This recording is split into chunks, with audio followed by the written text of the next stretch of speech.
Prediction పంతులు ఛానల్కు స్వాగతం సుస్వాగతం. ఐసీసీ మెన్స్ వరల్డ్ కప్ 2024 చాలా రసవత్తంగా మారుతోంది.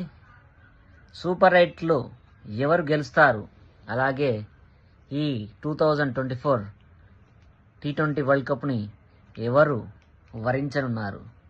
చాలా చాలా అద్భుతమైన సూపర్ 8 మ్యాచ్లు ఈ రోజు నుంచి ప్రారంభమవుతున్నాయి. అందరూ చూస్తూనే ఉండండి.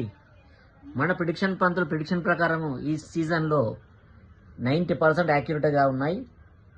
ఈ వరల్డ్ కప్లో సూపర్ 8 నుంచి వెళ్ళి సెమీఫైనల్స్కి ఎవరెవరు వెళ్తారు, అలాగే ఈ T20 వరల్డ్ కప్ ఎవరు గెలవనున్నారు చూస్తూనే నా ఛానల్ని సబ్స్క్రైబ్ చేయండి, అలాగే లైక్ చేయండి, షేర్ చేయండి. సబ్స్క్రైబ్ చేయడం మాత్రం మర్చిపోదండి. సూపర్ 8లో ఎవరు గెలిచి సెమీఫైనల్స్కి వెళ్తారో చూస్తూనే ఉండండి. నమస్కారం అండి, ఉంటాను. మీ ప్రిడిక్షన్ పంతులు.